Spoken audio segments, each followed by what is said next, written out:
living in Hoi An, it's paradise in so many ways, but we don't have a lot of the Western conveniences that you do in the cities. We don't have a shopping mall. We don't have a grocery store. It's almost like transporting back in time. Our traffic jams are herds of ducks and families of water buffaloes. I really hope you're enjoying this mini series of a Vietnam podcast where we are exploring all of Vietnam from top to bottom, and it's brought to you by Explore.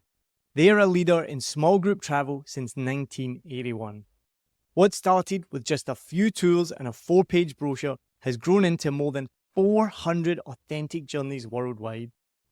With Explore, you can experience Vietnam in a small, intimate group guided by locals, making your adventure both hassle-free and filled with those spontaneous moments that make travel unforgettable. Are you ready to explore Vietnam? Then visit exploreworldwide.com and start planning your next adventure to Vietnam today and join me in this amazing country.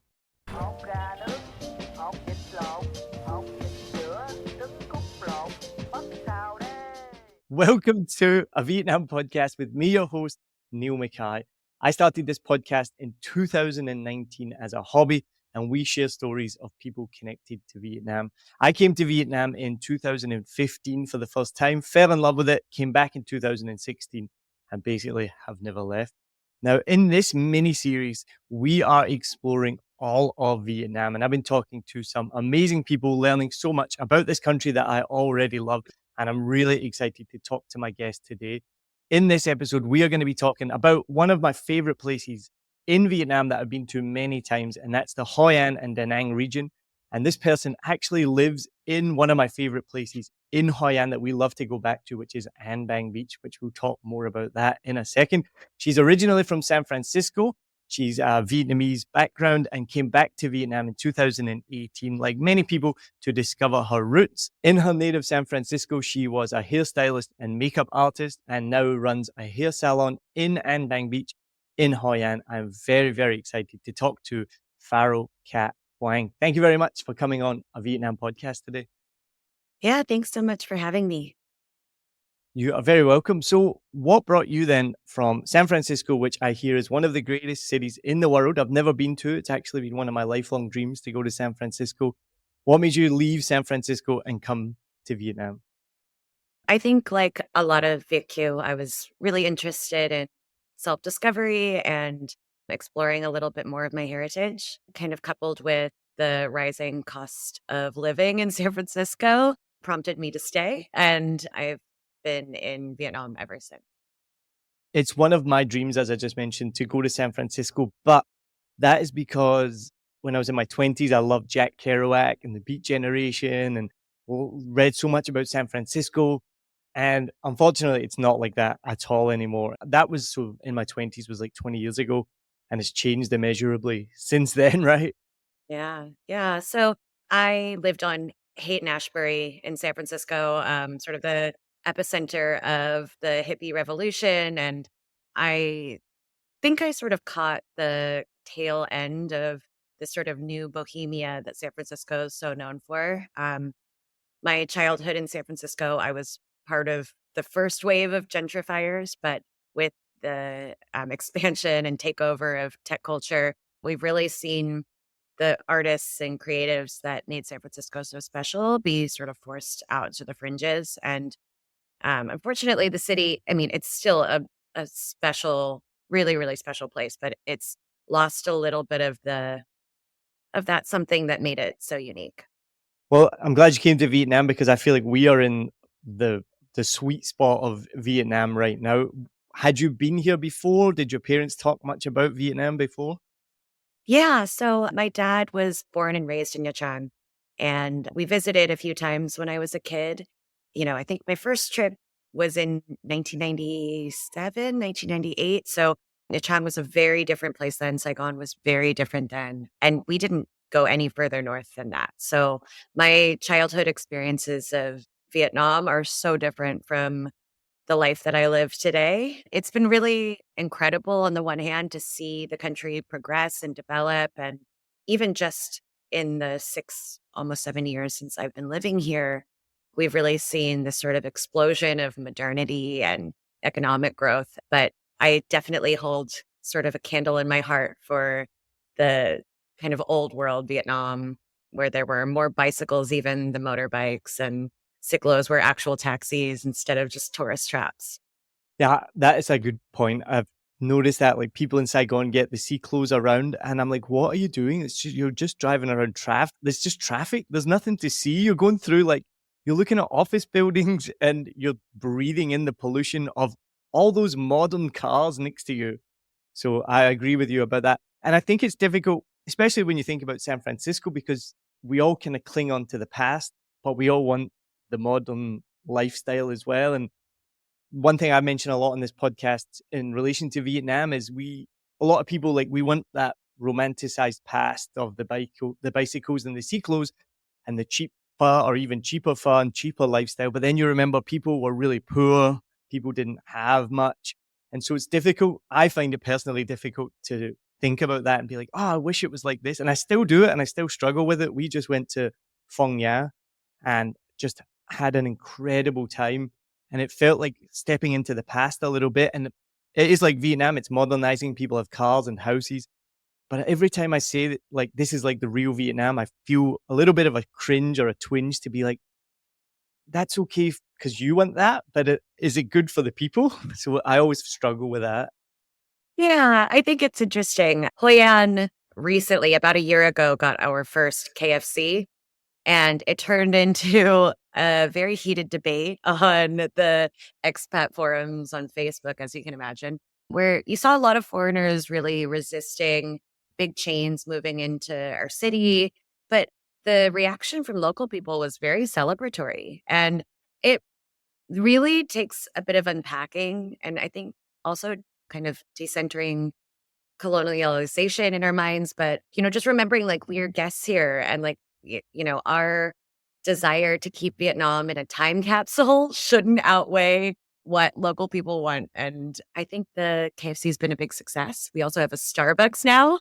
I personally, as an American, am grateful. So, I would say in with the new, definitely not out with the old.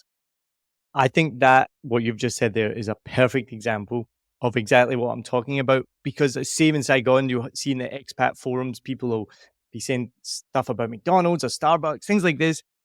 And you have to be like, is it what you want or is it what the locals want? Because the locals are super excited that there's a McDonald's and there's a Starbucks and there's a KFC. And while we can pontificate and be like, oh, well, that's bad for your health and it's globalization and big corporations.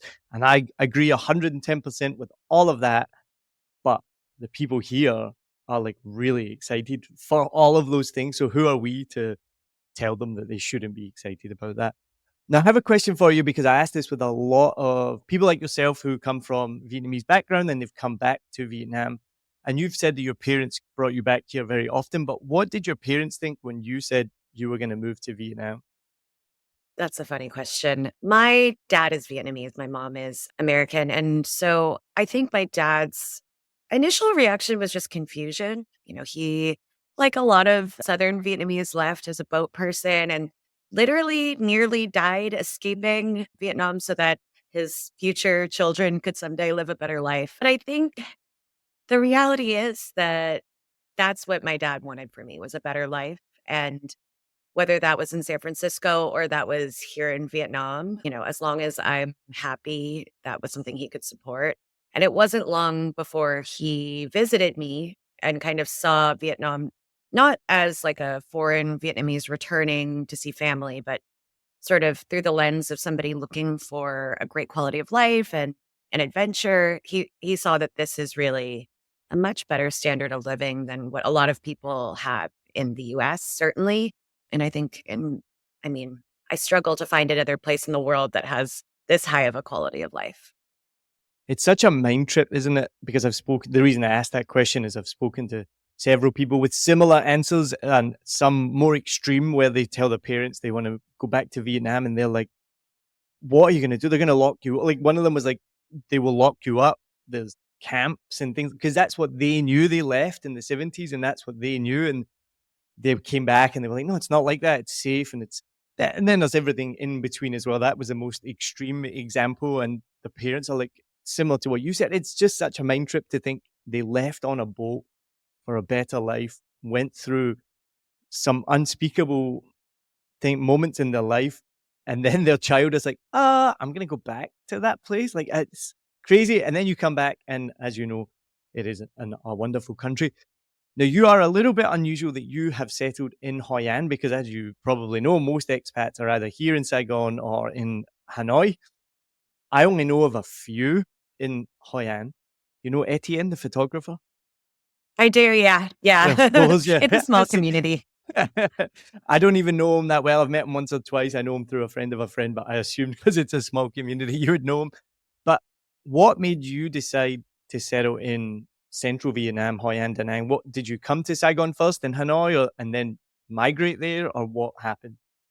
So, when I initially planned my visit to Vietnam, it was supposed to be 6 months backpacking through Southeast Asia. I was going to start off in Saigon with my family for a few weeks to get my bearings. And then, as most American and European backpackers do, I got on a motorbike and I drove north. And it was about when I reached Hoi An that I realized like I could see myself living here. But I think it's very easy to romanticize living someplace when you're on vacation. But the feeling really stuck with me, and by the time I got to Hanoi, I said, "Yeah, this is it." So I actually was living in Hanoi for the first just over 2 years that I was in Vietnam. I set up a little home salon.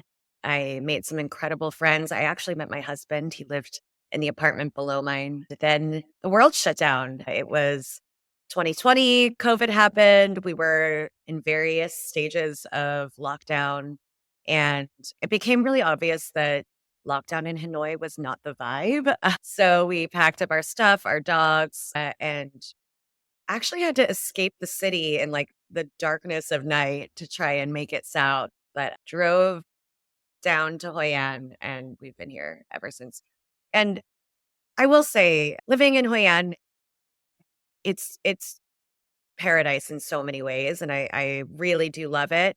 But it's not without its challenges. We don't have a lot of the Western conveniences that you do in the cities. We don't have a shopping mall. We don't have a grocery store. We don't even have like a big Winmart.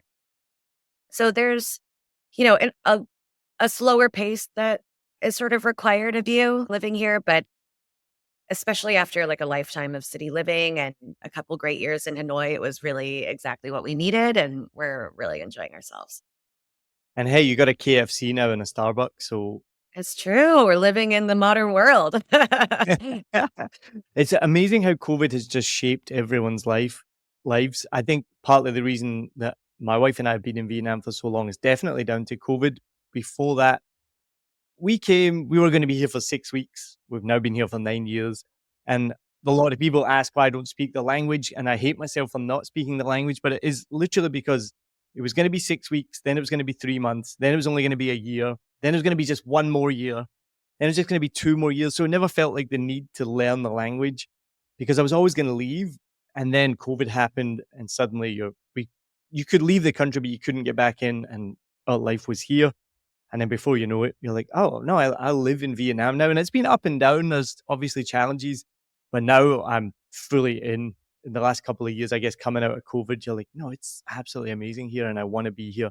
So maybe I should start to learn the language. Do you speak Vietnamese?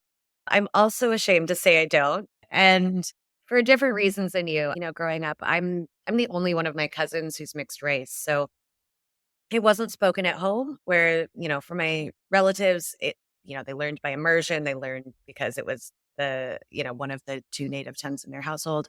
I didn't get that, unfortunately. But there was also a lot of pressure, I think, for my dad to assimilate to being American. And so I think he really pushed a lot of our traditions and culture aside so that he could make sure that I didn't have to face the same adversity that he did as an Asian American living in the Bay Area. And then, since I've been living in Vietnam, I have taken an embarrassing amount of lessons. And I think I'm on like a 400-day streak on Duolingo, but I can't even really have like a basic introductory conversation. So I think I'm just useless at this point, hopeless. Yeah. If anyone has tips, let me know. It makes me feel so good because I'm similar in that I'm very bad at languages. I did French for 6 years at school, I think, and I can probably only ask for an ice cream and where is the train station after 6 years. And I, I do like it's an excuse because I haven't tried, but I know that Vietnamese is supremely difficult. And then to hear someone like yourself who has a little bit of background in the language, it's in your DNA, you would have been around it, you've heard it, and to still tell me that it's supremely difficult to learn makes me feel better at not learning it because I'm just like, how would I learn if someone like yourself, who I don't even use Duolingo, someone like yourself who has a 400-day streak, done a lot of lessons, has a background in the culture, and still can't speak it? And I've heard this again and again. When people ask me, why don't you speak it? I don't like to say because it's too difficult because I think that's an easy out because I've not really tried. But it is really difficult, right? Yeah, it's really difficult. It's incredibly regional and dialect specific. The alphabet pronunciation literally changes as you travel from north to south. So, yeah, we have a lot of odds stacked against us. I still think we should all try, but, I think trying is enough. We are also in central Vietnam, which is a completely different language almost. One of my favorite stories to share is we were in Da Nang with my friend Kim, who's Southern Vietnamese. She's from Saigon, born and bred. And we were in a restaurant, my wife, Kim, and me. And Kim was like our translator, and we're like, can you ask for this? And she spoke to her in Vietnamese, and the girl and her had no idea what each of them was saying. And they ended up speaking to each other in English because that was easier to understand. Two Vietnamese people, one Central Vietnam, one Saigon, and they spoke to each other in English. And so that's like you're saying as well. What chance do we have? Yeah, absolutely. The nail technician at my salon is from Hanoi, and particularly the An Bang village dialect is just lost on her. She does a lot of nodding and smiling and thumbs up to our neighbors, but yeah, we have a pretty tough job if we ever want to master this. And even like you mentioned, the alphabet or the pronunciation, I know some words are completely different. I know pig in the north is completely different to the word pig in the south. And even recently, I heard somebody say "auzai," which I'd never in 9 years heard it being called an "auzai" because to me it's an "aoyai" because we're in the south. So even that small pronunciation change, if anyone can hear the difference in what I said there, the G sound is a Z or a Y, depending on if you. So that's just one small example of a million examples of the differences between the languages. So you got to Hoi An. Did you fall in love with it like everyone else? Because I've been several times and it's there's just something about it, right? Yeah. Okay. Sorry, my dog's. Let me grab him really quickly. No worries. Chicken. I think there's a buffalo walking by. But the reason chicken started barking, what was the reason? I love this. We have a little family of buffalo walking by at the moment. They're chicken's arch nemesis. So, yeah, he had to protect us for a moment. What I love is I talk about Vietnam, and we used to make a podcast that's still available called You Don't Know Vietnam. And I love their intro is Vietnam's not all just buffaloes and rice paddies. But this is the first time that I've actually had a guest who has an actual buffalo going by their house.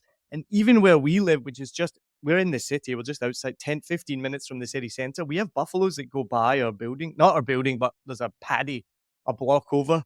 So it is like Vietnam's not all buffaloes and rice paddies, but there's a lot of buffaloes and rice paddies.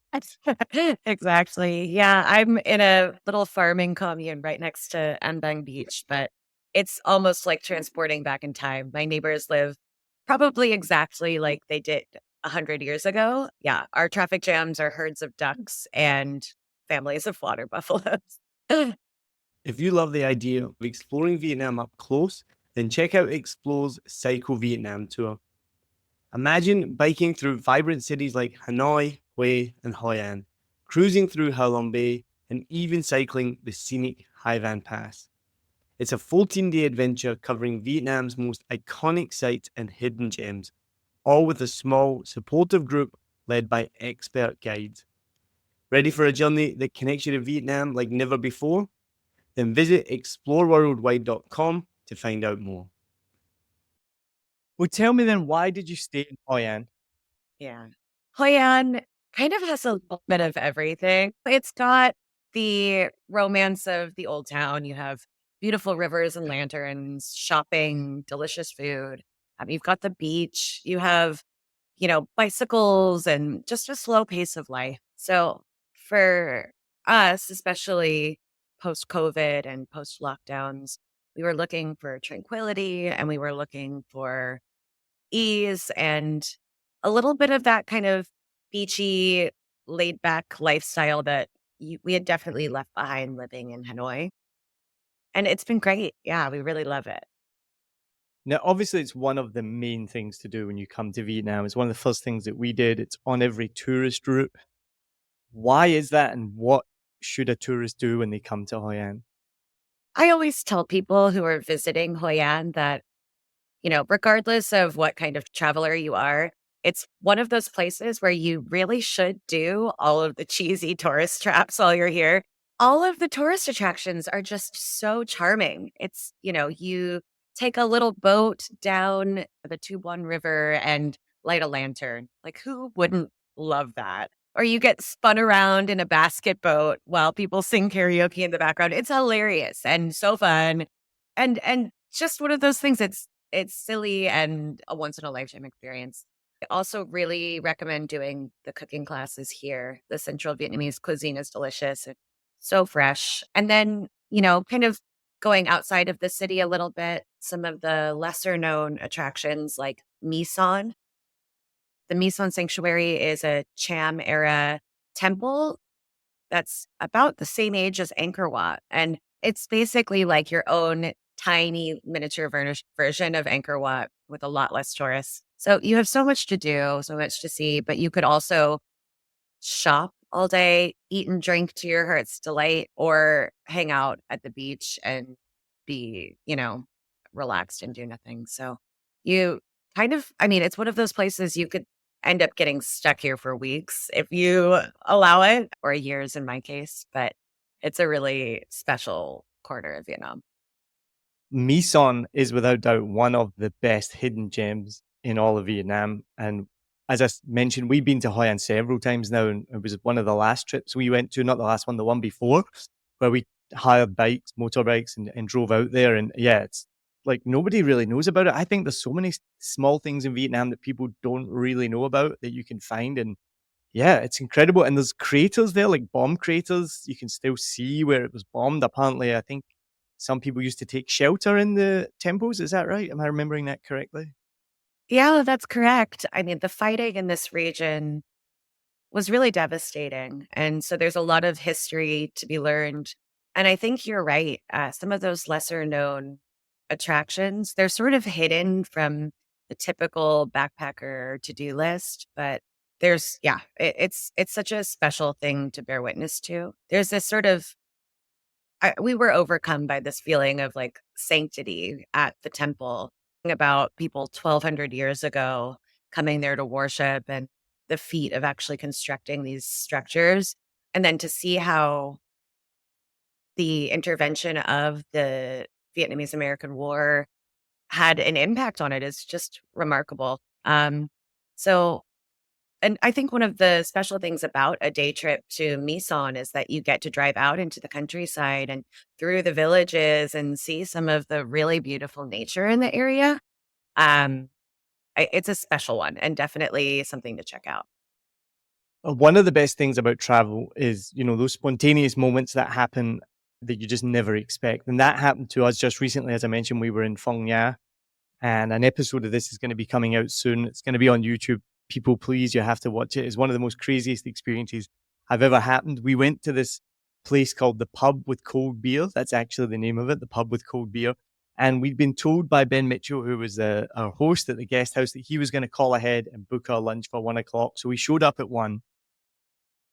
We followed the woman into the back of it's not even a pub. I mean, you know what it's like. It's Vietnam. It's just a bench and a fridge with some cold beer. And we follow the woman behind the back. And then we hear this like violent squawking, and she comes out holding a chicken. And it dawns on us that they're about to kill this chicken and we're going to eat it. And this is what we've signed up for. And we thought we were just showing up for lunch. And so I was like, don't speak Vietnamese, but I'm like, come. No. And like, this is not what we want. long story short, we actually did end up watching the chicken get killed and ate it, and it was delicious. Go watch the video. It's one of those crazy spontaneous moments. And so to get back on track, when we went out to Misham, you do go through all these villages. We were following Google Maps. It's not like a highway. You have to go through all these like little hems and streets, and you have no idea where you are. We went early in the morning, which is a good tip because you beat the heat. I think we left at like 6 or 7 in the morning. And then we come to the river, and maybe you can shed some light on this because we had no idea what we stumbled upon. It was like a village boat race. So the whole banks of the river were filled with obviously local people, like packed, like hundreds, thousands of people. And then we saw on the river like boat races, like two teams racing, and everyone's cheering. And I think we were there for the end of it, and then everyone just kind of dispersed, and we were like, "What the hell did we just see here? Like, what was that?" It was like a Tuesday morning or something like that. Do you have any idea what it was we saw? Yeah, yeah. We have similar races here in Hoi An City, and they happened maybe, I want to say about 6 weeks ago, so not that long back. But they are like traditional long canoe-like boats, and a lot of the times they're painted with a little face at the front. I don't know a ton of details about the competition or the history of it, but it's something that people get really excited for every year, and it's amazing. And just like you said, it's like people are like swarmed together, and then when it's over, they disperse like it never happened. It's incredible. Yeah, amazing. Do you know much of the history of Hoi An, the Chinese center, the town?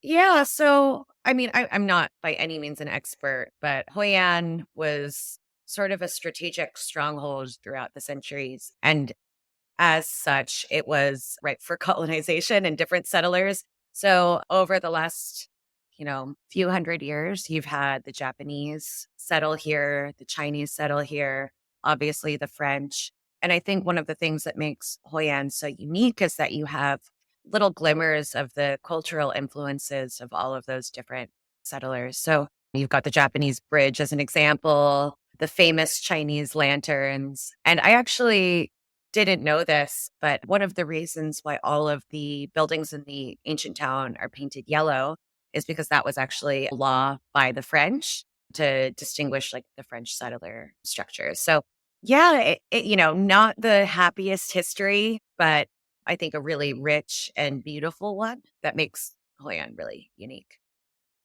It's just so beautiful. Like you go, and I like what you said about you've just got to do the cheesy things. Like, don't try and be like, I'm gonna be different and not do Hoi An. Like, go do it. Spend some money to help the local people as well. Enjoy it. Do all that cheesy things. I've done the boat you talked about where you spin round and there's loud karaoke and you're like, what is going on right now? I've done the cooking class. The food is delicious. You get to make your own rice milk, I think it was. So you ground down the rice. So I would recommend doing that. One of the things we loved the last time we went, and this would be a tip for anyone who is going to go to Hoi An, is get out to, there's now a lot of cafes and restaurants in the middle of the rice paddies, right? Yeah, absolutely. Some that I would recommend are Roving Chill House is one that's just spectacular, especially if you can catch it for sundowners. It's basically a floating platform right in the middle of the rice paddies in Amni Village. But they're popping up all over. And I think Vietnamese culture really celebrates the natural beauty of the landscape. And there's been a lot of prioritizing that experience. You'll see like a lot of the local girls in beautiful outfits ready for their photo shoot, but it's a great way to really see and sort of like transport yourself mentally into like a time gone past. I love watching the farmers in the fields working, and yeah, it's just beautiful. I got to give credit to my wife for that one. She found those places. I was just following along, but it's just stunning that the locals have seen this rice paddy is beautiful. It's green, verdant rice. So they build a cafe or a restaurant in the middle of it. It kind of doesn't really impact or touch the rice paddies. And I 100% agree. If you can go at sundown, at sunset, it's just something to see. It's absolutely beautiful. And where you are in An Bang Beach is without doubt one of my favorite places. We went there when we first came in 2015. I think there would only been one bar on the beach at the time. Now there's 4 or 5, I think. I'm trying to remember the name. What's the name of the oldest bar on the beach there? Not sure the oldest one. There's actually quite a few. Yeah. My favorite is Phuong's Beach Restaurant. It's right on the sand. They have sun loungers out during the sunny season, so they'll serve you right at your sunbed. There's a lot of really great spots up and down. So if you're spending a few days in Ambang Beach, you can definitely sort of restaurant bar hop across and get your suntan on while eating good food and having some drinks. And get your hair styled as well at your Yes, salon. absolutely. Well, A plug to Barbary Coast. one of the things that I love about Anbang Beach as well, and this might be a little tip for people, is hire a bicycle in Hoi An because Anbang Beach is about 20-minute, 30-minute cycle ride. No, no. Not that I'd long. say on a bicycle, like 15. Yeah, right. Yeah. Yeah, 15. Okay. So 5 minutes on a motorbike, but get a bicycle. It's pretty much flat, like most of Vietnam. You come out of Hoi An, a little bit of traffic, and then it will just open up into these beautiful rice paddies. There is a tourist trap there where I think there's a buffalo that you can pay somebody to sit on the buffalo and get a picture. Is that still there? Yep, yep. And the buffalo actually has a new baby. If you are the type of person who wants to ride a buffalo, I can't imagine why, because they're pretty stinky, but that guy is definitely there waiting for you. We did it recently in Phong Nha. We didn't even know what we were doing. They had a buffalo called Donald Trump, and they were like, Yeah, at come the and duck see stop Donald in Trump. Phang Yeah, Na. the duck stop. Yeah, yeah. And we didn't know what was happening. And then the next minute, we were both on top of a buffalo. So it was quite fun. But get on a bicycle, drive out, cycle out through the rice paddies, go and have some drinks on Anbang Beach, get your hair done, get your tan on, and then cycle back at sunset because you don't want to cycle in the darkness. That's quite a big tip because I think we've done that. If you leave it too late, you're going to be cycling in the dark and it's not as safe. So Yeah, not as safe, and there's lots of mosquitoes and little flies and stuff, so make it back to your hotel in time to shower up before dark and then head out for a night. and that's going to lead me to my favorite question is where would you head out on a night out in Hoi An? Because this is another thing I think is amazing about Hoi An and Vietnam. It's the Japanese town or the Chinese town. It's all beautiful. You get pictures, you get lanterns, but there's actually a really good nightlife in Hoi An, isn't there? Yeah, so the nightlife in Hoi An is quite interesting. So I actually DJ, so that's like another little side hobby for me, and kind of see this split in Hoi An nightlife into a couple different directions.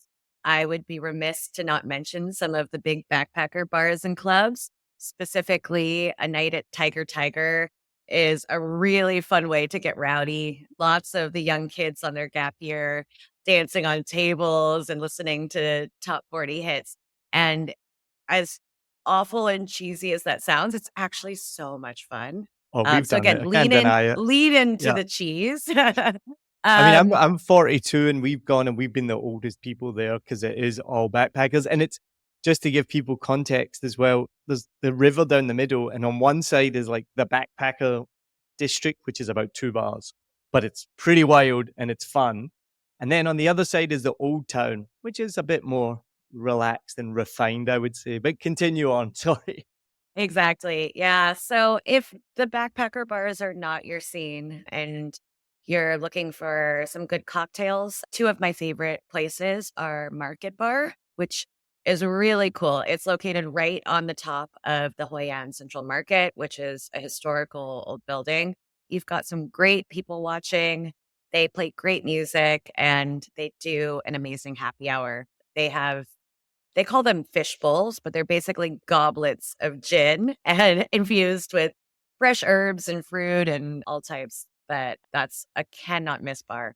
I also really love mezcal, which is, as the name implies, a Mexican themed cocktail bar. The top floor is swanky and modern. They have all types of agave spirits and tequila tastings. And downstairs is a taqueria. So you can get some really great, authentic Mexican food. Definitely can't miss. I love that you brought up Market Bar. I was waiting to see if you brought that one up. That's one of my favorite places. The last time we were in Hoi An, we went there for Adri's birthday, my wife's birthday. And yeah, gin and tonics out there are amazing. And there's another thing that I think can sometimes not be pulled off well, but this was one of my favorite drinks, was the pho gin and tonic.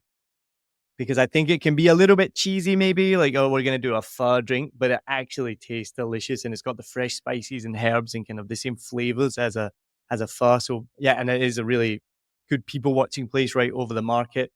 One of the things I love about Hoi An as well, there's quite a lot of rooftop bars as well, right? Where you can go up and it sounds silly to go look at roofs, but that is one of the things of Hoi An, right? They have very iconic, are they terracotta tiles? Is that what it is? They have a very iconic roofs, right? Yeah, I think they're terracotta, yeah, but beautiful old tiled roofs. And yeah, just special views. It's interesting when you look at old photos of Hoi An from that same perspective. Um, not much has really changed. Sure, you've added in some neon lights and some colorful lanterns, but the structures are the same. So it's a really fun experience. Amazing. Thank you so much for this. Is there any other hidden gems that you have in Hoi An that I don't know about? This is not quite in Hoi An, but I definitely want to mention how beautiful some of the surrounding nature is. So between Da Nang and Hue is an area called Bac Ma National Park. So if you have an extra couple days while you're visiting central Vietnam, I highly recommend paying the park a visit. It's a protected nature reserve. So they're really working for animal conservation and to rebuild some of the species of specifically birds that were overhunted in the area and also that were affected by Agent Orange after the war. It's a beautiful hike to the top of a mountain if you're a sporty kind of person, but if not, they've got golf carts that can take you around and there's some really great information centers. So that's definitely a hidden gem that I think is worth checking out. Uh, the surrounding nature is probably what makes me the happiest about my life in Hoi An. Don't get me wrong, the beach is great, the old town is amazing, but when you venture just a few minutes outside of the city in any direction, you really get sort of a slice of what Vietnam has to offer, I think, and it's so special. Faryl, I'm so excited to get back up to Hoi An. It's been a couple of years, so we need to come up soon, and I will definitely get in touch with you, and we will go to Market Bar for happy hour without a Yes, doubt. yes, pay us a visit. All right, Faryl, thank you so much, and I will be talking to you again very soon. Cheers.